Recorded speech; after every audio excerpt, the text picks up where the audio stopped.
The winding canals and rivers of the UK's inland waterways have played a vital role in the nation's development, shaping industries and communities alike. In the early days, these inland waterways served as a crucial artery for trade and transportation. Before the advent of railways, rivers and canals facilitated the movement of goods across the country. Barges laden with cargo navigated the waterways, connecting bustling ports and rural communities. A pivotal moment came in the 1760s when the Duke of Bridgewater sought a more efficient way to transport his coal from the mines in Worsley to the growing industrial city of Manchester. In 1761, he commissioned the construction of the Bridgewater Canal, some say the first true canal in England. This innovative project not only slashed transportation costs, but also sparked a canal building boom across the nation. As canals sprang up, they transformed the landscape, enabling industries to thrive and communities to flourish. The age of canal transport was born, ushering in an era of economic growth and connectivity. However, as the 19th century progressed, new technologies emerged. The rise of the railway system marked the beginning of a decline for canal transport. Trains could carry goods faster and more efficiently, leading to a gradual abandonment of many waterways. By the early 20th century, the once bustling canals were often neglected and fallen into disrepair. Yet the story doesn't end there, as we know. In the 1960s, a resurgence of interest in the canals began. While commercial carrying had largely diminished, a new niche emerged: fuel boats. These vessels became essential for delivering coal and diesel to boat owners, sustaining the remaining vibrant community of leisure and working boats. As the demand for recreational boating grew, so did the recognition of the historic value of the waterways. Efforts to restore and maintain the canals gained momentum, breathing new life into these historic channels. Today, there are a number of these repurposed old working boats that have been converted to fuel boats, working the network. On the Shropshire Union and the Llangollen Canal, that role falls to the Chamberlain Carrying Company, run by Richard and Ruth Chamberlain, the idea of which started many years ago.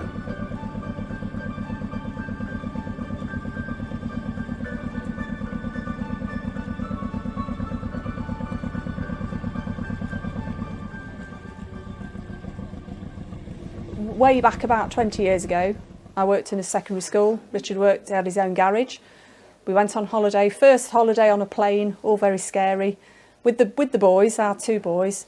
We sat on the beach one day and I just said to Richard, what are we going back to? Are we going to be, in a year's time, are we going to be happier? Are we going to be better off? Are we going to, all these life-changing things?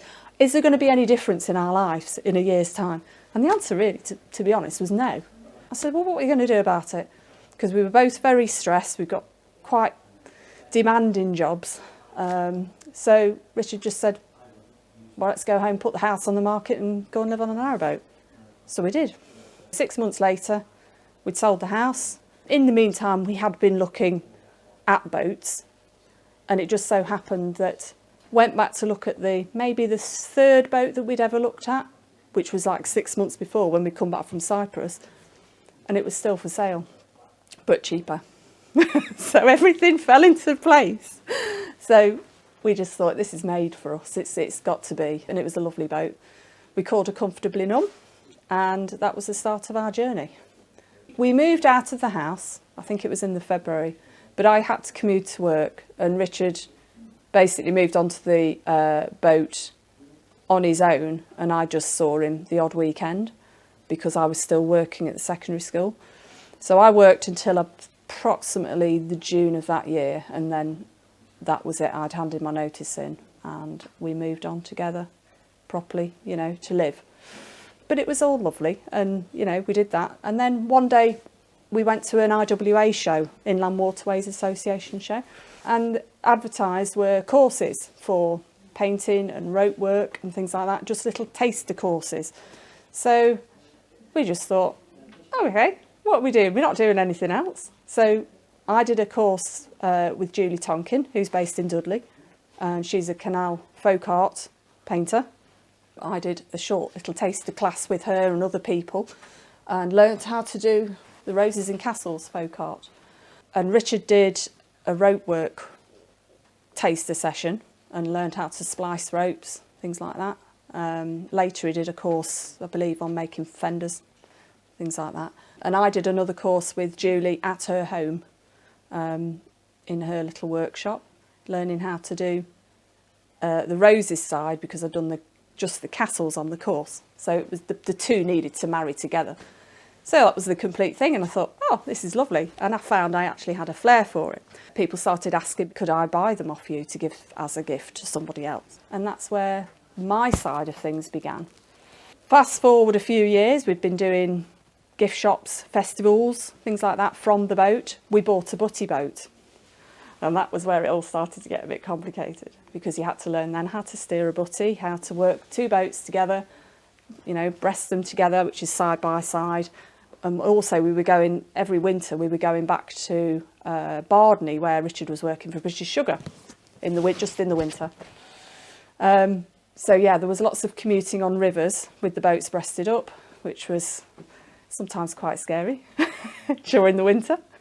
But we'd stay there for the winter, and then we'd come back and we'd do the festivals in the summer. And then suddenly we thought, oh, there's a boat for sale, and it's actually a pair of boats, but it's a working historic pair of boats. We went to have a look.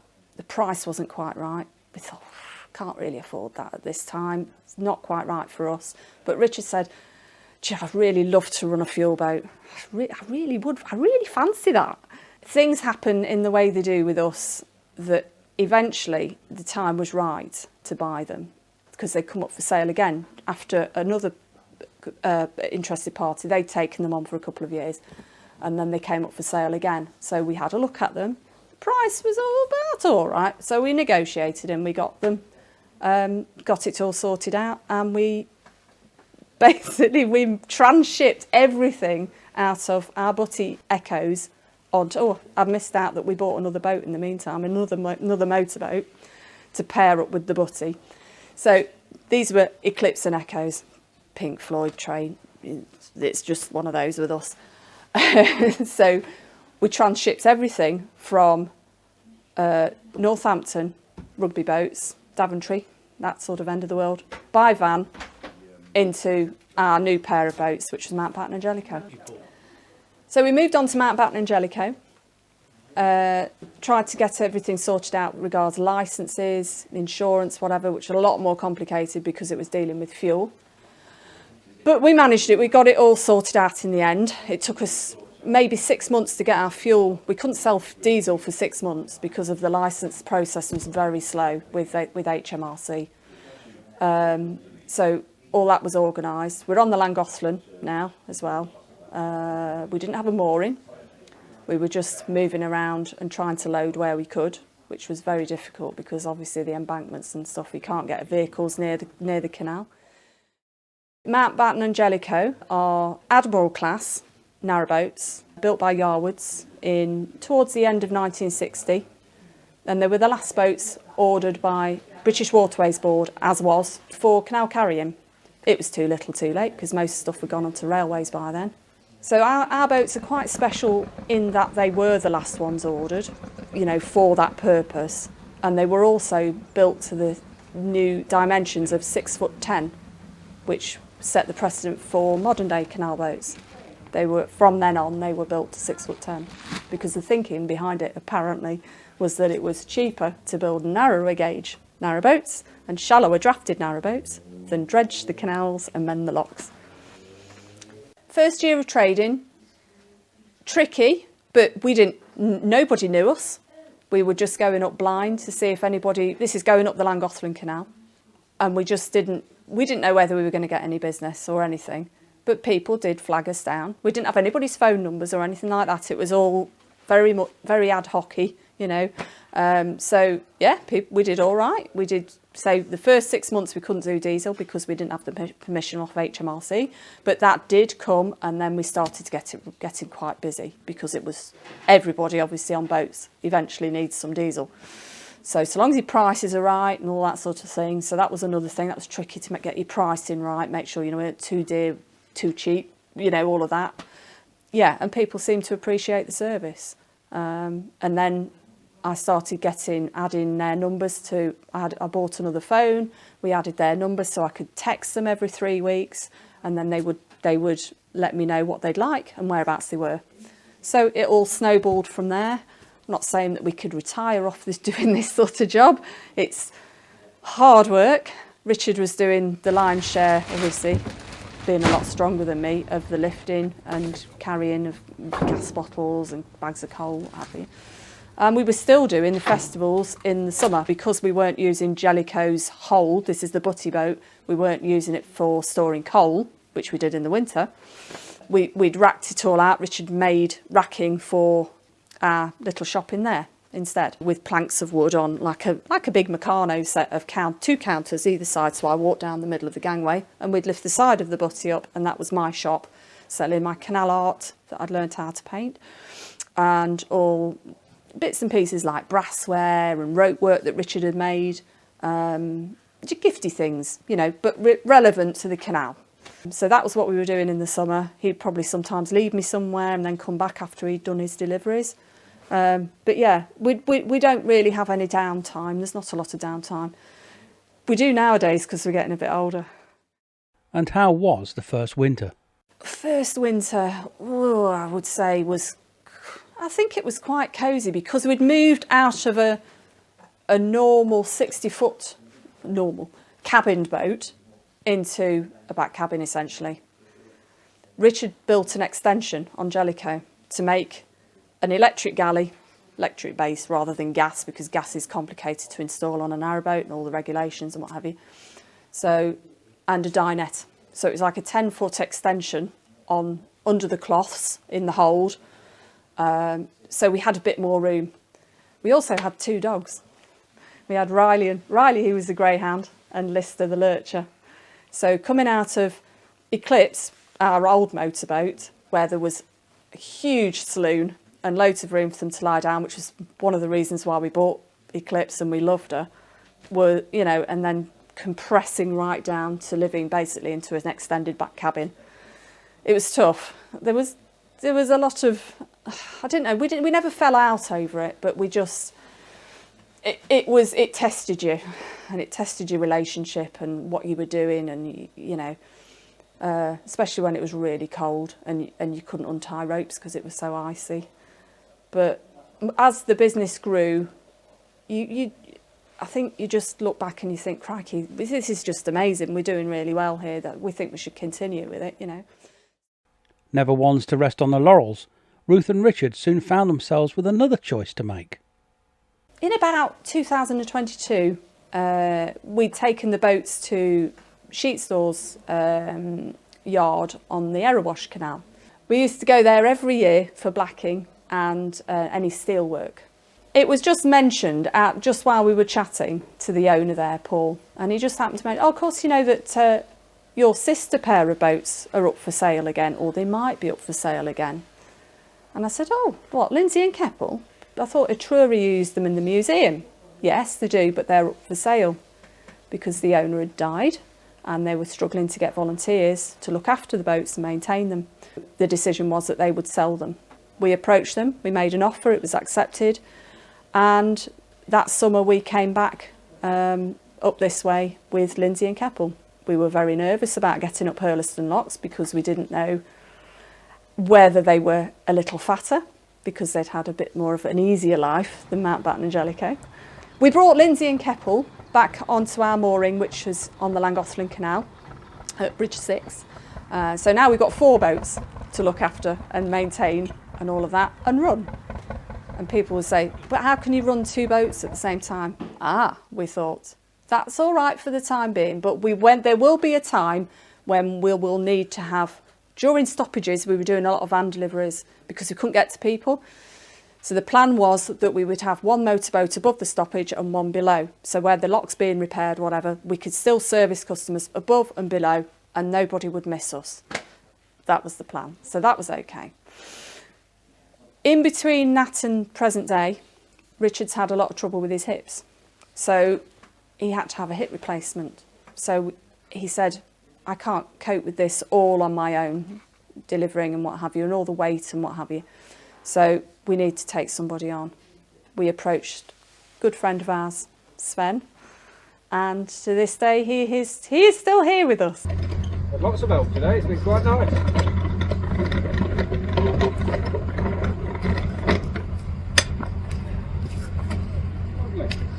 He just doesn't want to go. He works with us on the Llangollen Canal. He's very hard-working.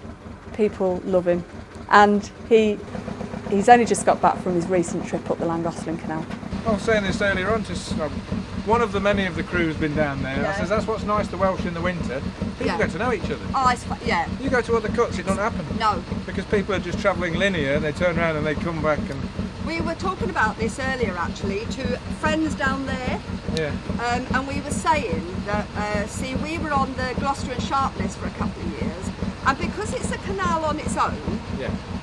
you can be stuck there. We were stuck there for 6 months of the year, Yeah. can't get off. Yeah. And you see the same people over and over again, and it's like a little community. Yeah. And we've said that since we've been on here, because we've been stuck here as well, that we feel as if we've met fantastic people. And I think it's Ellesmere that does it as well, because we all get bunched up into these little places. Yeah. Before you know it, you've got to talk to each other, whether you like it or not. You know, are we doing on a geese then? Are we on the dot? Are we? The service that Chamberlain and Sven provides is vitally important, as narrowboat owner and liveaboard Sue explains. Oh my God, I mean, what can you say? He's the lifeline of the canal, isn't he? Because especially in the winter when people are stuck and there's snow and ice and they can't get around, they need him, to bring their fuel, their diesel for their heating, movement, moving their boats if they can, things like that. He is really is the main person on the canal. Everybody, oh, it makes me cry. I love him to bits. Yeah. I'm gonna miss seeing him actually when we get off this canal, because he's a lovely guy and it's nice. We have a good old laugh and a chat. Yeah, I love him to bits. Now we've got 4 boats. The logistics of loading and what have you have become easier because we've got Burlham Wharf where we moor. It's a commercial mooring, so we have the right to load from lorries and what have you. We can get tankers in. It's a shared property with CRT, Canal and River Trust. We don't own it, we just lease it from them. So we get lorries come in, and the other day we had a delivery for Richard to get the boat loaded up for his next trip on the Shropshire Union Canal.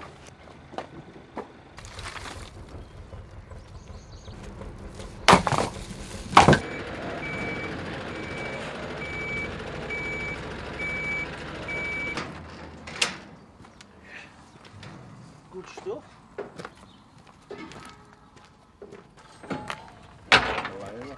Yeah, some of it.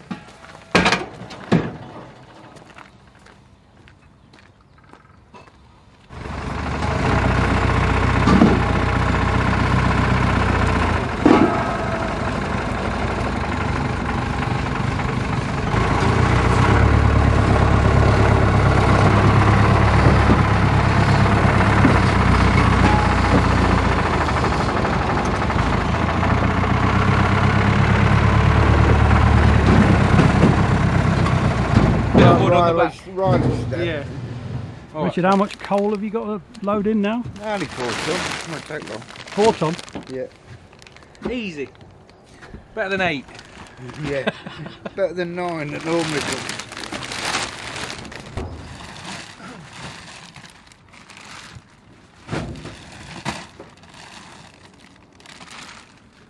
Yeah, do one more row, mate.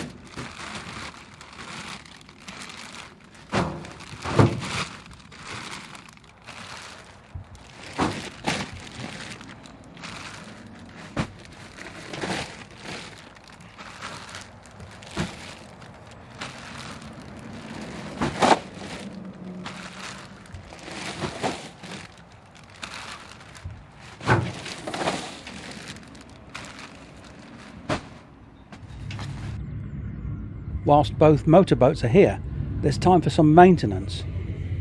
Richard dons his dry suit to get into the canal.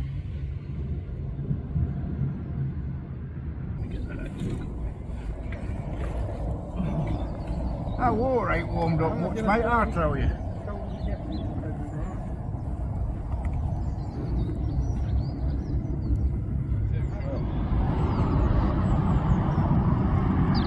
No, but Mountbatten's got a recess on the rudder, that.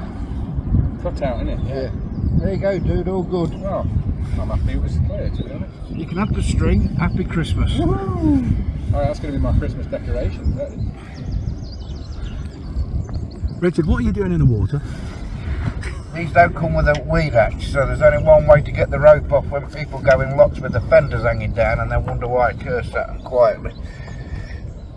We end up picking them up, and this is the way to get them off. The dreaded noise of a dum dum dum dum dum dum dum fender on your blade.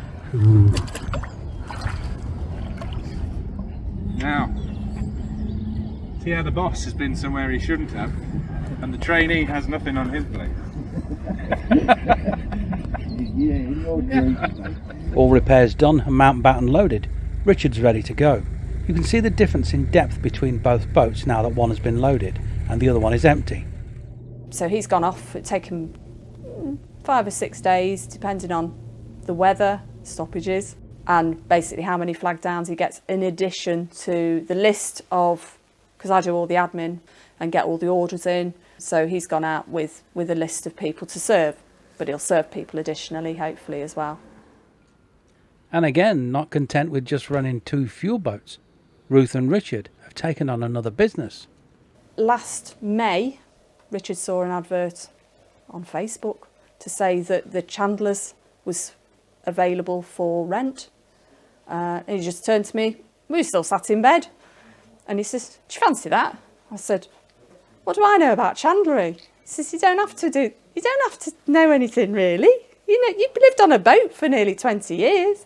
So we just took the gamble. We emailed Venetian Marina, who are the owners of the site, and we're on the Middlewich branch. So we don't normally come down here because we're normally on the Shropshire or Shropshire Union Canal or the Llangollen Canal.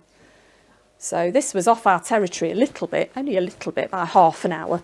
But we thought, why not? So they messaged back within about an hour because they obviously knew who we were, and we were invited in for an interview. It was like going to see the headmaster. But it was okay. It was okay. And we sat there for about an hour. We just chatted. We told them about our background and basically what we could bring to the marina. And here, behold, is nearly a year on. We have a general chandler. It's not a in-depth, like we have everything for your narrowboat. We can order things in. If we haven't got it, we can order it. And, you know, within 2 or 3 days, we can hopefully have it for you. But we do general stuff that most people will need eventually on their boat. Windlasses, we do logs, coal, diesel, obviously. We do pump outs. And obviously all my giftware came in here as well. We emptied the boat, we emptied Jellicoe's hold. So it all came here. That was on sort of day one, really, because Jellicoe was full of my stuff. And that's been hard to keep up with. Painting when you're open 5 days a week, when you've only been open 5 days probably for the whole of the summer previously. So, and all the footfall of people coming in and just buying it. And I'm thinking, I can't paint this fast. So that's what I've been doing all winter, trying to catch up. Hi, Dave. Hi, Ruth. What's happening? Bottle, please. Okay, yeah, sure. I'll go and get my keys. I'm David and I live on my narrowboat in Venetian Marina. Without this Chandler's, we'd not have a shop nearby. Nearest shop is about 6 miles away by car. It's not a great deal, but having the shop on your doorstep that you can walk round to, and especially with all the boating needs. So this morning I've had a gas bottle, and there's diesel that I need for my diesel stove, and any other boating stuff, of course.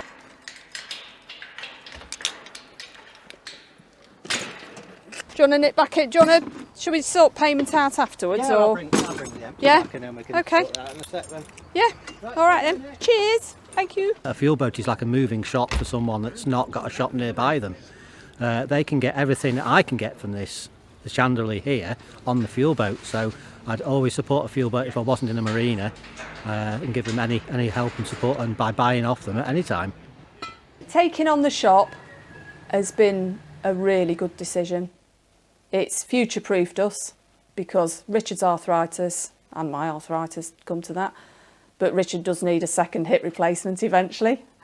He knows he can't do the fuel boats forever. But we can do this till we're, you know, quite infirm probably. I don't know, because we're not climbing on and off people's boats. We're not having to load boats. We're just taking it. We can get deliveries here at the Chandlers, so we're not having to do any of that. So yeah, it's lovely. And it also means that I'm not sat in a dark butty boat all winter painting when he's out doing his rounds. I'm sat in a lovely, bright and airy shop doing my painting when I can, serving customers. It's lovely.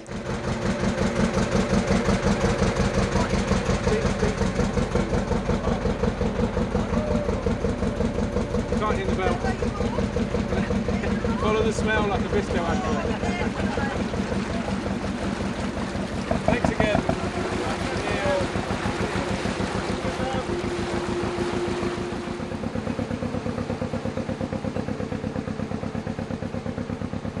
If people miss the boats, they can come and see me.